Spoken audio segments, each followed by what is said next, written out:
안녕하세요. 종합재미농장의 안정화입니다. 네, 여기 이 사진은 저희 이제 올해 초여름에 저희 밭이고요. 저는 이제 짝꿍과 함께 양평에서 작은 농사를 짓고 있습니다.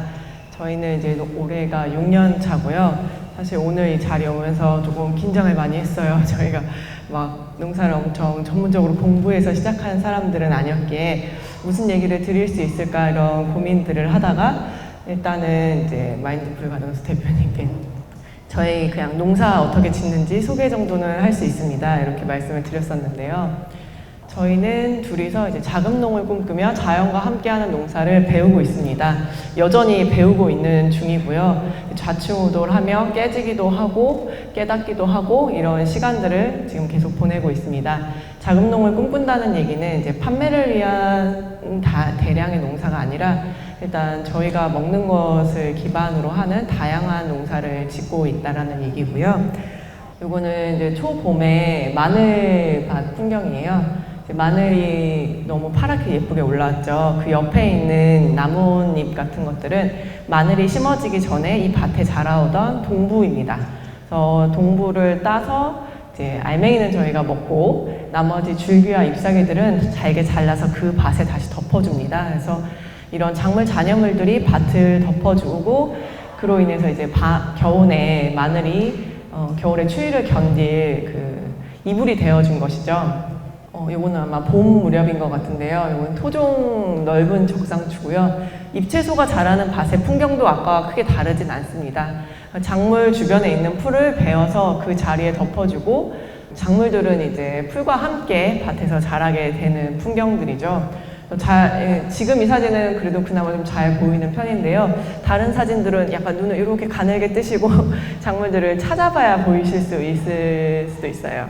다음은 이제 저희가 작년에 벼밭이라고 해가지고 토종 밭벼를 조금 심었었는데 벼를 거두고 나서 그 자리에 토종 붉은꽃 완두를 미리 뿌려놨었어요. 이 완두는 이제 겨울에 추위에 강해서 씨앗 상태로 겨울을 나고 봄이 돼서 자기가 자랄 수 있는 온도가 되면 자연스럽게 싹이 틉니다. 그래서 그렇게 뿌려놨던 것들이 풀과 함께 자라난 것들이고요. 주변에 있는 풀들은 저희 밭에 원래 나오던 자생초들이에요. 근데 너무 잘 자라서 뭔가 하고 이제 열심히 인터넷을 뒤져봤더니 얼치기 완두라고 하는 종류인 것 같더라고요. 네, 뿌리를 봐도 이제 그 뿌리옥 박테리아가 있고 그래서 얘네가 질소 고정을 하는 콩과 식물이구나. 저 땅에 그리고 근처에 심는 작물에 또 도움이 되겠구나 싶어서 저희는 이제 또 자생초이기도 하고 얘네가 또 6월 정도면은 알아서 이렇게 사그러들더라고요. 근데 보통 이제 농사나 텃밭 같은 걸 하시다 보면 5월 초부터 모종을 심으시고 보통 6월 정도에 이제 여름에서 가을까지 열매를 따먹는 작물들이 잘 크는 시기거든요. 그때가 되면 자연스럽게 사그라드는 풀이라서 저희는 또 저희 밭에 계속 나오고 있는 풀이기도 하고 해서 일부러 밭에 퍼뜨리려고 좀 하고 있기도 해요. 자라는 동안에는 풀과 함께 자랄 수 있도록 이렇게 두었습니다. 다음은 이제 고구마가 심어져 있어요. 보이시나요, 고구마가? 네, 제가 말씀드렸죠. 눈을 이렇게 가늘게 뜨고 약간 이렇게 멀리 떨어져서 보면 밭 두둑을 따라서 일렬로 하트 모양의 잎사귀들이 좀 있는 게 보일 거예요. 풀들은 이제 길쭉길쭉한 잎사귀라면 작물들은 약간 둥글거나 다른 모양의 잎사귀들이 많거든요. 여기는 이제 고구마를 심어둔 두둑이고요. 저희는 작물을 심고 풀을 다 뽑아내는 게 아니라 풀하고 작물이 같이 크다가 풀이 크기가 작물보다 더 커지거나 풀이 작물을 방해할 때쯤 잘라서 그 자리에 다시 덮어줘요. 그래서 아마 여기 잎사귀 근처에 보시면 마른 풀들이 덮여 있을 텐데요. 거기는 이제 자라온 풀들을 잘라서 덮어준 그런 이제 시간의 흔적들이고요. 여기 보시면 여기 콩밭인데요. 여기 그나마 크게 자란 이것들이 콩이에요. 그래서 콩 옆에는 역시나 잘라진 풀들, 죽은 풀들, 그리고 마른 풀들이 이제 덮여져 있는데요. 이렇게 잘라서 덮어놓은 풀들은 아까 이제 신희연 농부님 말씀하신 것처럼 태양과 바람에게서 이제 토양을 보호해주기도 하고요. 토양의 수분이 날아가는 것을 막아주기도 하고 햇빛을 가려서 풀이 아주 많이 나는 것을 막아주기도 해요. 그래서 저희가 풀은 저희의 농사에 항상 동반자이지만 또 너무 많이 났을 때는 사실 저희가 일을 되게 많이 해야 되기 때문에 좀 저희를 좀 힘들게 하는 동반자이기도 하거든요. 그래서 풀을 베었을 때는 맨 땅에 드러나지 않게 꼼꼼히 덮어줘서 풀이 조금 적게 나기를 바라기도 합니다. 그리고 풀이 또 올라오게 되면 풀 크기가 이제 작물에 거슬리게 됐을 때 또 베어서 덮어주기도 하고요. 여기 좀 풀이 많이 자란 곳은 통로인데요. 통로의 풀들은 조금 더 자랄 때까지 두었다가 아주 많이 자랐을 때 잘라가지고 밭 두둑에 덮어주기도 합니다. 이렇게 죽은 풀들이 밭에 덮여 있다가 다시 뭐 동물들이나 곤충들이 먹고 햇빛이나 뭐 물 같은 것에 의해서 부서지거나 분해돼서 다시 땅으로 돌아가는 되게 긴 시간의 서클을 저희는 이제 기대하고 이런 농사를 짓고 있습니다. 아까는 이제 가까이서 본 풍경이라면 조금 떨어져서 본 풍경은 이런 모양이에요.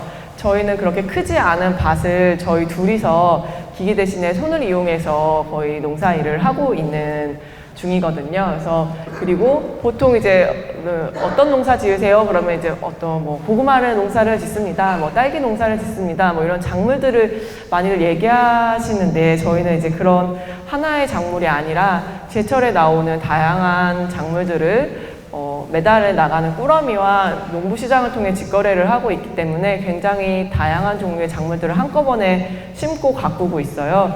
보통 한 번에 한 3, 40가지, 1년은 한 6, 70가지 정도가 왔다 갔다 하는데요. 뭐 아주 많은 종류라기보다는 뭐 고구마를 심어도 뭐 꿀고구마, 물고구마, 밤고구마 이런 식, 호박고구마 이런 식으로 한 5가지, 콩도 한 6, 7가지, 뭐 상추도 여러 가지 이런 식으로 좀 다양한 품종들을 같이 섞어서 심으려고 하고 있기 때문에 한 번에 이제 크는 작물들의 종류가 굉장히 많습니다. 지금은 작년에 이제 저희 밭 풍경이고 아마 초여름 정도인 것 같아요. 그래서 가운데에는 콩이 자라고 있고요.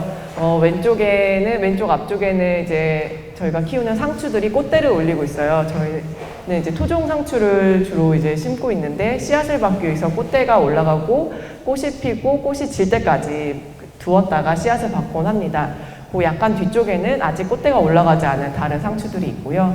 요 앞쪽에 이제 풀숲으로 보이지만 3층파라는 토종 대파 종류가 또 보이고요. 저 뒤쪽에는 아까 이제 크게 확대했던 사진 고구마들이 크고 있어요. 이 밭이 가을, 그러니까 지금 이맘때 아니면 10월 말 정도까지 가면 이렇게 변합니다. 이쪽에는 고추가 있고 가지가 있고요. 아까 보였던 콩은 꽤 많이 컸죠. 뒤에 있는 고구마도 많이 커서 밭을 풀이 보이지 않을 정도로 덮고 있고요. 여기 이제 저희가 대파는 옮기고 다른 걸 심었고 상추가 있던 자리는 상추가 다 끝나고 아마 저긴 쪽파를 심었을 거예요. 그런 식으로 이제 작물들은 똑같은 작물을 한 자리에 심는 게 아니라 계속 돌아가면서 이동을 하고 시기에 맞춰서 앞뒤로 이제 다른 작물들을 심으면서 밭이 계속 변화하게 됩니다.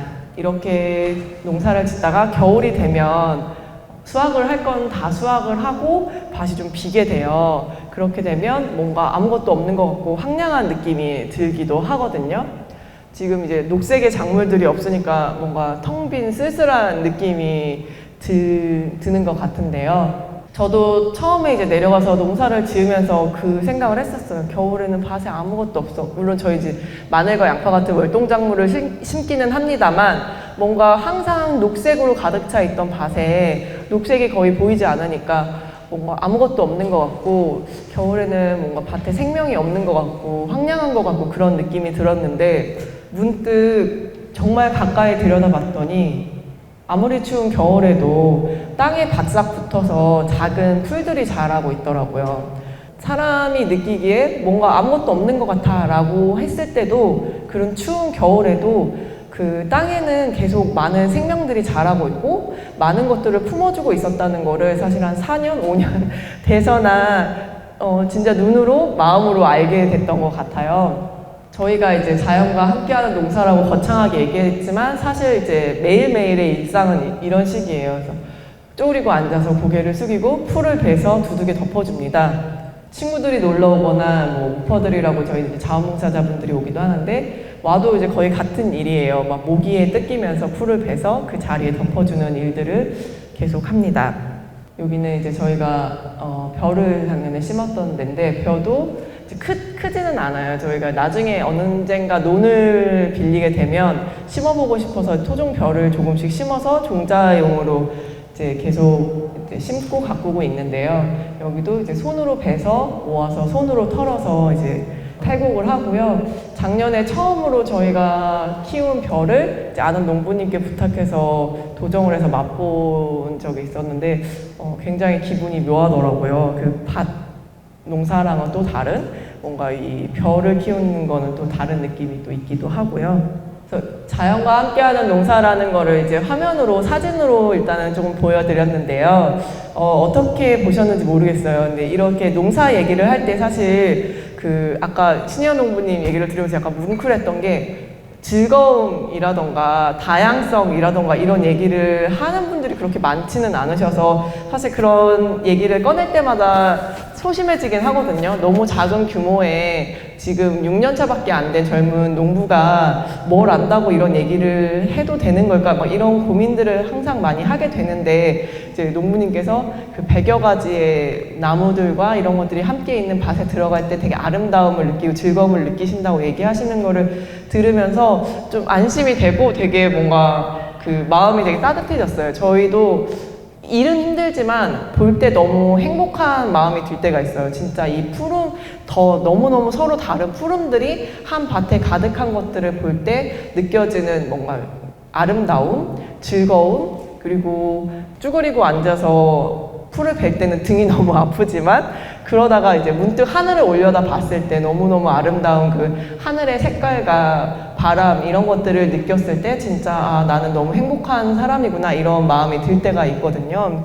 근데 저희가 이제 어떤 농사를 짓는다는 게 물론 이것들이 토양에 도움이 된다라는 이야기를 듣고 공부를 해서 이런 방식들을 계속 이용을 하는 것도 있지만 막 이렇게 했을 때 뭐 표토가 얼마가 좋아집니다. 뭐 이런 식의 정확한 과학적 정보를 알고 있는 것은 아니어가지고 사실은 이제 좀 걱정을 많이 하면서 오기는 했어요. 근데 이제 앞에 즐거움과 아름다움 얘기를 듣고 좀 더 이제 자신 있게 발표를 했고요. 저희의 이제 풍경들 보면서 해드렸던 얘기를 조금 정리를 하고 발표를 마칠까 합니다. 저희가 생각하는 자연과 함께하는 농사는 약간 이런 농사예요. 여러 가지 작물이 함께 자라는 다양성이 있는 농사, 그리고 작물이 풀과 함께 자라는 농사.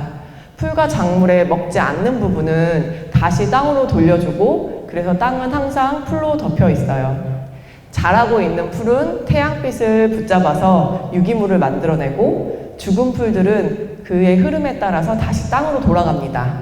이렇게 수많은 죽음 위에서 우리는 삶을 만들어가고 있는 것이죠. 그래서 저희는 이제 씨앗을 심고 씨앗을 거두는 농사를 짓는데요. 그를 통해서 이제 그 땅에서 자란 농작물은 씨앗을 남기고 그 다음 농사, 그 다음 해에 다시 그 땅에 심겨져서 그 땅의 역사를 이어가는 농사를 짓고 있습니다. 저희가 생각하는 자연과 함께하는 농사는 여기까지고요. 발표 들어주셔서 감사합니다.